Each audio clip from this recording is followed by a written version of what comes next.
beautiful people. Hello, hello, hello, and welcome to another episode of Where is Neva?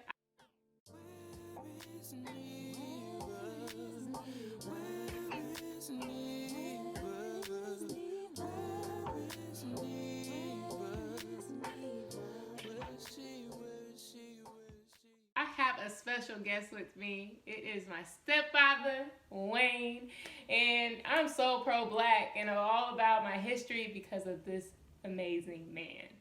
I'm so glad to have you here. and Glad to be here. Can you tell us a little bit about you and what is it that you do and why are you so proud to be so pro-black? And Okay, well, my name is Wayne Greer. I'm originally born and raised in Chicago, Illinois.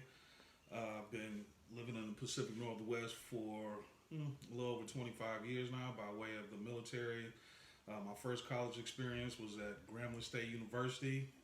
That was part of the beginning of my pro-blackness because I had gone to or attended parochial schools in Chicago, and I wanted to go to college where it was more of a homogeneous setting and where I would have more of the black experience.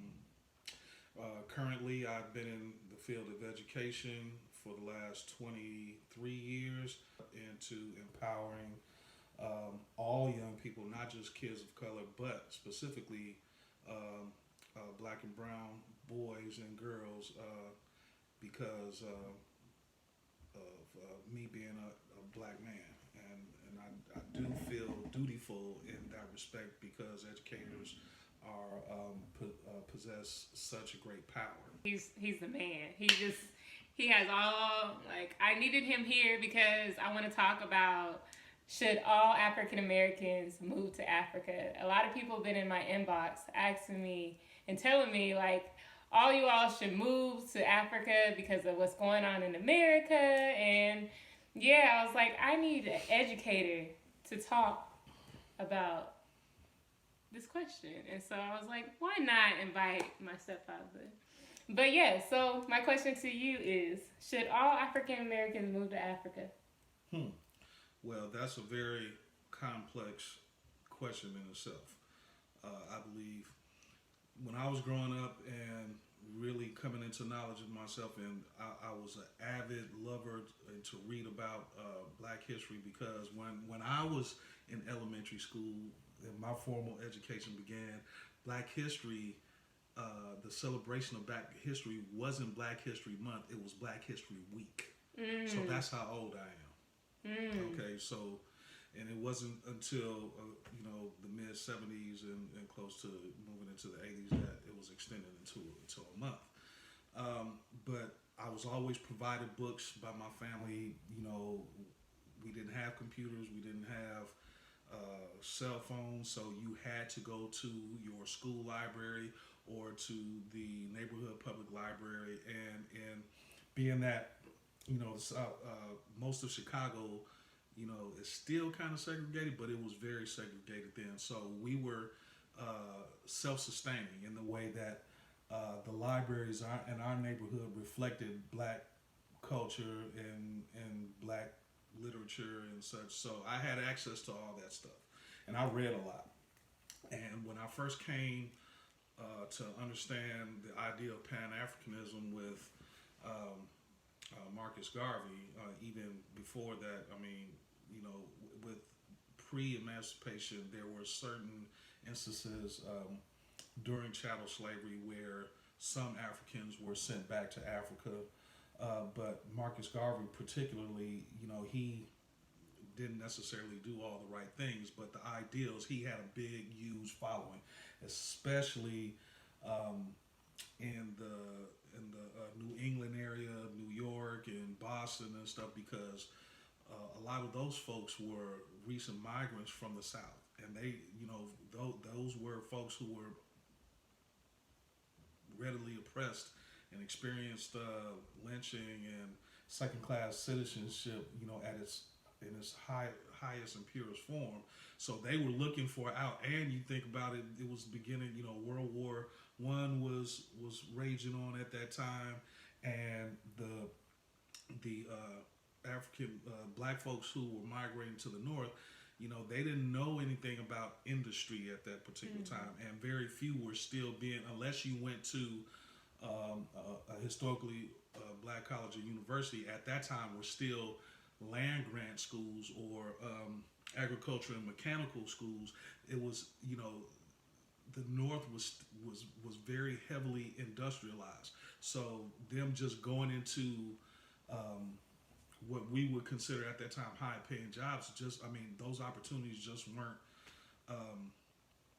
available in a large scale. So that's, slums started to develop and everything. So folks were looking for an out. And, the idea of like, hey, let's not wallow in this oppression here with a country who enslaved us and now doesn't want us. Let's go back and build something for ourselves. And even with W.E.B. Du Bois and the formation of Liberia, it was ideal, and a good number of folks did go. A good number of folks were exiled, like W.E.B. Du Bois, and carved out lives for themselves. Not only they didn't only just seek refuge in Africa, but in European countries. I mean, like France and Spain.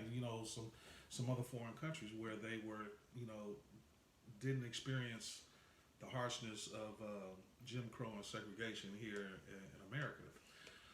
But when you say all black peoples should just stop what we're doing and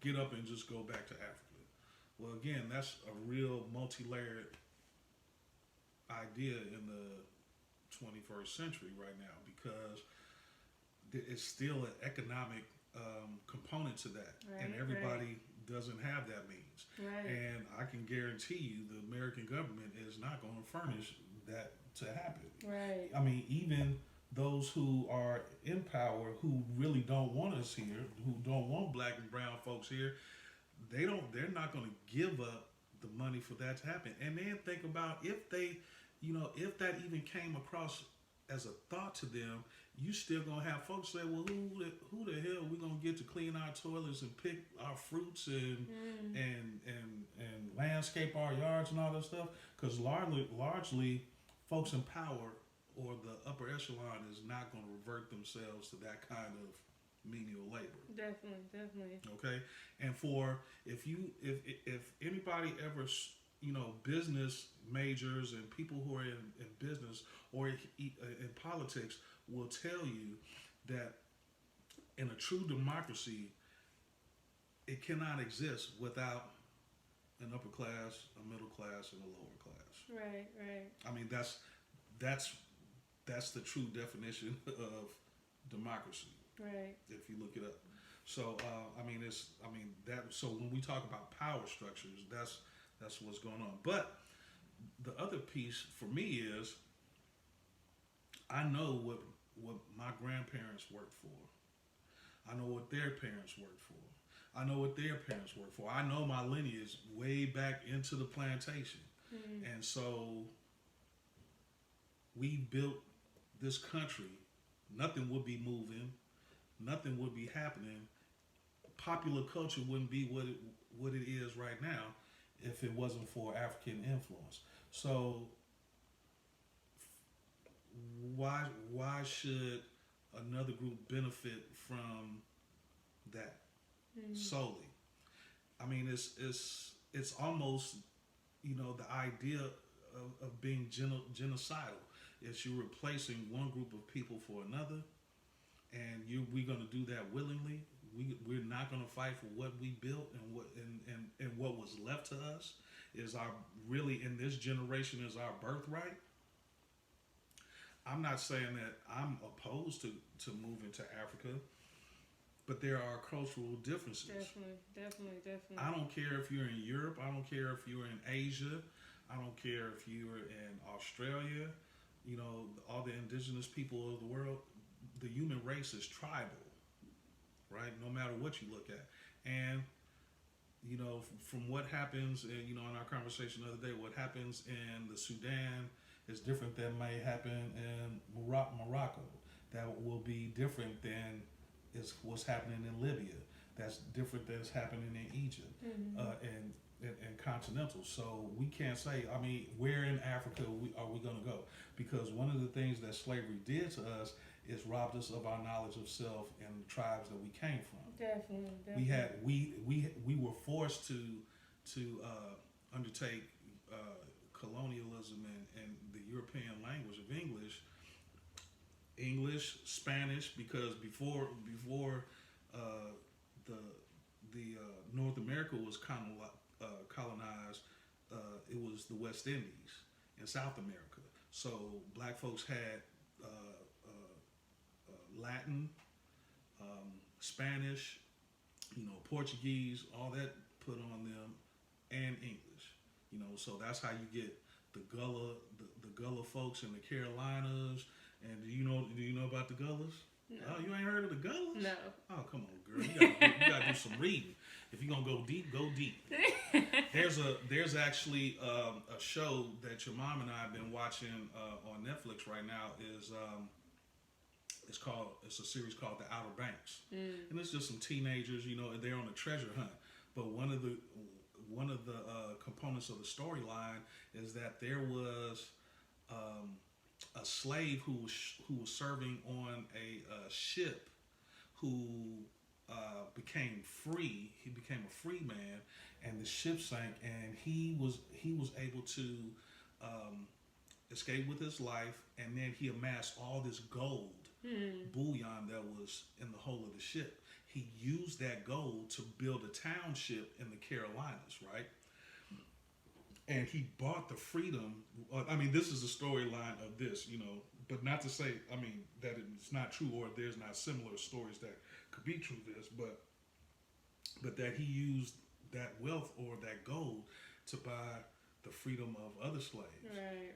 and develop the township. And in this series, they have a big painting, a huge portrait of this guy in these white folks' house, and it's like, so that influence is still there. But on the outer banks of the Carolinas, primarily North Carolina, there were groups of slaves who existed there. You would probably equate them to Creoles in New Orleans and Louisiana, those who lived on the West Bank and Algiers and stuff, or out in the swamps and stuff. Right. That these folks, and they were self-sustaining and stuff, and they called them the Gullahs because they were able to contain a lot of and hold on to a lot of their African practices and ancestries, the way they were cooking, the way they would dress, how they spoke. They had their own language and their own way of writing and all that kind of stuff. And there's folks that are still practicing Gullah today. There's a movie, I think, I don't know if Spike Lee produced this movie, but there's a movie called Daughters of the Dust, which was nominated for an Academy Award as an independent film, like more than 30 years, like maybe a little bit more than 40 years ago. But that's about the Gullah folks. So, you have to give people choices. Yes. You know what I'm saying? You can't say, all right, folks, we don't, we don't want to live here no more. Let's get up and, let's go. And then think about your elderly folks. Think about your folks who are really sick and can't get those kind of medicines in Africa, or can't survive in that kind of tropic heat because our bodies have adjusted and adapted to North America over time, know. Right. So there's a lot to consider. Yeah. So I would say that I agree with arguments of reparations because we are definitely owed. So at least the American government can begin having conversations. Those who want to go should be given the resources to go. Definitely. And separate definitely. and make something of their own. Or there's enough undeveloped and unincorporated land in many states here in the U.S. Let us separate. let some folks separate and do something different if they want to. Mm-hmm. You know what I'm saying? Because the trauma that has been put upon the descendants of of slaves in America is totally in our DNA. Yeah, they call it post-traumatic slave syndrome. It's the post-traumatic slave disorder. I have the book in my office. Mm. Yeah. You know, and we just need to know. We need to know what it is we want, how we want it, and then have a plan of what we're going to do with it. Right, strategically. You know what I'm saying? Yeah. I mean, that's in any life situation because we're human beings first. Definitely. You know what I'm saying? And being that we are in the condition that black folks are in, you can't do anything without a plan. Definitely. Because ultimately we are not in power and we don't have the last say.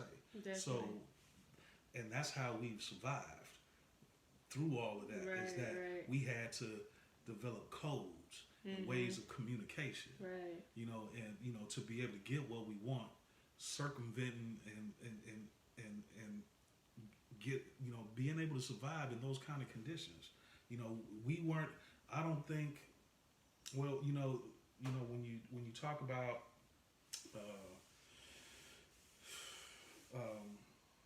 dynasties like Rome and the main dynasties in mainland China and the Egyptian dynasties and all in the Nile valleys of Africa, kingdoms of Kush and stuff. All of those were very, very oppressive for one people over another, and they lasted a whole lot longer than. I mean, from what we know, what's been written down in history, but 400 years. I mean, those are more than you talking about more than 20, 30 generations of people. Right. You know what I'm saying? So we have to really understand what it is we want, how we're going to communicate to each other. Then when you look at what's been happening in the protesting in the last couple of days and stuff, and some people are not going to agree with me when I say this, because in every race of people, you have a criminal element. There may be certain circumstances or conditions that may lead people to feel that they have to engage in such activities. Right. It could be growing up in poverty. It could be trauma as a child or their own, or it could be simply is that I want what you have. Right. There are people who grow up with the most of privileges who make a conscious decision to take from those who are even less advantaged than them to make sure that their status is maintained. Definitely. Right? So you got that thing going on too. So do you want to give people a choice going to anywhere and put them in the midst of somebody that's going to kill and rape and misuse and take advantage of them? Yeah. Or and because that's what countries used to do. They used to have what's called, and please, I do not want to dominate the conversation, but I'm gonna talk, and one thing just subsequently leads to another. Yeah. So whenever you want to transition in the conversation, please let me know. Okay. Okay. But that's another thing about the human race. Right. I don't care where you're from. Folks have always looked to get rid of the undesirables among them. Right. We do it through politics. We do it through religion. Right. Religion. I mean, witch hunts, burning.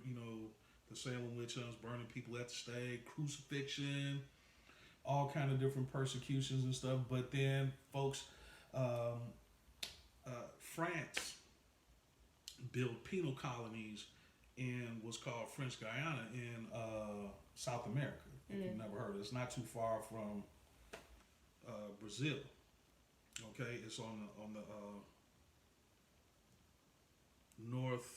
northeast coast of the continent of South America, and they built these fortresses that were like in the jungles or on islands that were very inaccessible. So if anybody tried to escape from there, they were gonna be ate up by sharks, or they were gonna kill themselves trying to escape and stuff. And so people, so you commit a crime that you were considered to be a menace to society, they got rid of you. Mm. And then what we do? If I mean, we don't send them overseas, but we get rid of them. Mm-hmm. You know what I'm saying? So I'm just saying the whole idea about what we want to do moving forward. One, we should want to be better than we were before. Definitely. All day, every day. Definitely. And how do we reach our brothers and sisters on the street who feel that they have no place in what is viewed as a productive society? Is that they feel that they got to be out for themselves, and so how do we give them what it is that they need? Not give them, but empower them to be able to work for self-sustenance and Right. sustenance of of their families and their communities and all that other stuff. And then how do we pull all that stuff together? So if we decide to stay here, if some decide to stay here, we can be together and not be brutalized here, and continue to ban our place in the society, or separate. Or if we're gonna go, how are we gonna go together and help each other acclimate to our new surroundings? Right. Yeah, like you said before, there's so many layers to it, and I just want people to understand that it's not just easy. It's not easy. It's not easy to go to Africa and say I'm gonna start a life. And you talked about older people, but it's just people who owe child support. They can't get a passport. Mm-hmm. Mass incarceration. If you have something on your background, you most likely can't get a passport. So there's so many layers. So it's like, do we just leave them? Yeah, and then those countries got to be willing to accept you. Exactly. It's a process. Exactly. Like they if you have a DUI in America, you can't go to Canada. Yeah. So it's just so many different types of layers, and then especially Africa is not. Senegal is not cheap. So people make this idea that you go to Africa and it's cheaper. It's just no. Think about the money. Everywhere you go, think about the money. You go to, you're gonna have downtown and an uptown and the hood and all that other stuff. Right. The European influence is really big too, and it's not like we go there and all the white people are gonna be gone. And I mean, the majority of the countries in Africa have only been independent unto themselves less than 100 years. Definitely. So they're just starting to come out of that mentality of being under colonial rule and being holden to a government that doesn't even exist on their continent or on their homeland. Definitely. So, and even like the corruption in Africa too. It's like there's a lot of corruption out there. So there's just so many different types of layers. And like you said before, it's a choice. Yeah. Now, when you talk about corruption, I have to invoke, and some folks watching this, again, you may not agree with what I'm about to say. And, I've, for probably all my life, especially growing up in Chicago, I grew up in a neighborhood where those of you all who are practicing Muslims, 5%ers, or anybody who is a follower of the Nation of Islam, anybody knows the South Side, that Mosque Miriam is in the South Side of Chicago. It has been for more than 50 years, more than 60 years. That was the actual home of the Honorable Elijah Muhammad. But since I came into adulthood, I listened. I'm an avid listener of and reader of the works of Malcolm.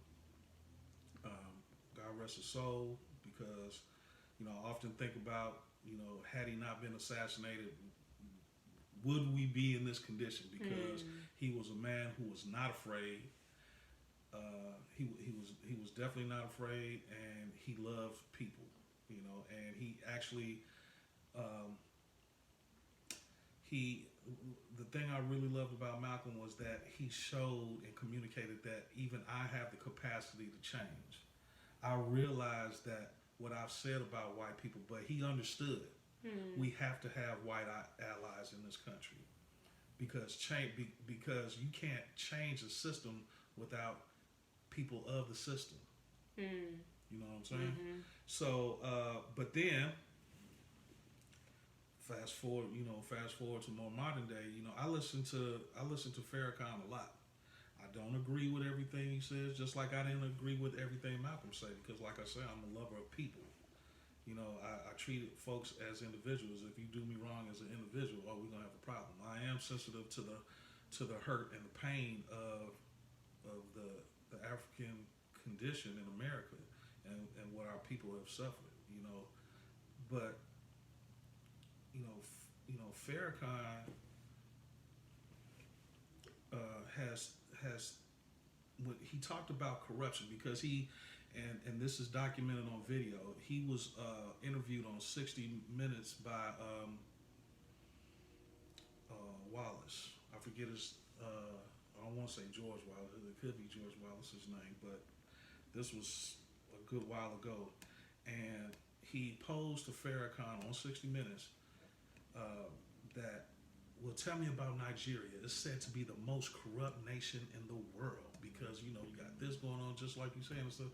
But how much more corrupt is Nigeria than the United States of America and the UK and any other state who has, or any other form of government that has brutalized people because of their policies and stuff? So who is anybody to say that one country is more corrupt than another? Definitely. The American government has not been involved in any war, any conflict around the globe that they had not gained monetarily from. When I was in the Navy, I made 2 deployments to the Persian Gulf. First time I ever went to Dubai was in '93. And I swear it was nothing but sand. Most of the buildings that existed were kind of crumbling. You know, they had the gold souks and the markets and such. You know, but it was mostly sand when you got off the porch. I went back again at the end of '94 or the beginning of '95, and they had imported so much grass, and you saw scaffolds going up for these skyscrapers. It was already announced there was going to be a stop on the PGA Tour. You know, that's the biggest golfing event in the world of golf. You know what I'm saying? And why? Because we were still in conflict with the people who got all the oil. When you could not find weapons of mass destruction, was it really important for us to stop the killing of Saddam Hussein? Because he was doing it for a long time. He stopped for a minute, stopped again, and they still didn't do nothing to him. So it's like, for what purpose? But to be able to set up more bases, put more influence of so-called democracy to spread the wealth of the empire. That's what the British did. That's what the French did. That's what the Portuguese did. That's what the Roman Empire did. Definitely. So we need to be careful of when we talk about things like corruption. I mean, corruption is everywhere. Corruption is everywhere. But we, as for people to be transplanted back to Africa, and we already wrapped up in our corruption, we ain't gonna know how to deal with that corruption. Yeah, it's definitely because them folks come up. Because I haven't been to Africa since somewhere around 94, 95. So it's been a long time. But even still, I know you could probably come out. One of the gangsters here, here in the U.S. can go there and got a gun in their hand, but then you're gonna be facing about another 15 cats with machetes ready to chop you into pieces, right? Am I lying? So I don't know if I'm ready to deal with all that, because ain't no boxing going on in Africa like that. You will come up, you will come. It's a whole bunch of land to come up missing in. Yeah, Africa's huge. And there's still cultural differences. I mean, black and brown skin only makes us kin by certain factors of DNA and history. But we have cultural differences as background. We have cultural differences from folks living in the Deep South than people who growing up in the Pacific Northwest. Yeah, definitely. You know what I'm saying? So, I don't know. I think we need to continue to have the conversation and explore what are the benefits. For those who are looking to relocate to regions in the world outside of the United States, wherever you go, even when you travel, you need to be making a list or weighing what are the pros and cons of that kind of move. Some people have done it and done it well. There are millions of black folks from America who have gone and done very well in Africa, in certain regions of Africa. But like anything else, this is a capitalistic world. And all that means that it's fierce competition. That you can't, you have a certain market, and the market is not open to everybody to do well in. Mm-hmm. If that was the case, everybody would be a millionaire. Now, think about the topic of we talked about reparations a little bit. If we've been screaming reparations for about 130 years now, ever since Reconstruction, okay? At this particular point in time, if every black household receives $1 million, it would not even, in America, all across America, it would not even begin to put a dent in the American deficit. Because what some people were talking about more in the last couple of days is a ballpark figure somewhere around 13 trillion. Well, if there are not even 1 billion black people in America, and that number is inclusive of infants and kids and all that stuff. So if you give everybody $1 million, what's it gonna hurt? Mm-hmm. Then we all can move to Africa then. Or everybody can have their own piece of the pie. They ain't got to worry about being broke or robbing nobody or nothing, right? Listen, yeah, definitely. So let's think about the logic of it all. Definitely. You're gonna give another country $1 trillion. There are not even 1 trillion black folks living in. There's not even 1 trillion people living in the United States by census measures. Yeah. Let's use some common sense, folks, and let's think our way into the existence and of our generations to come.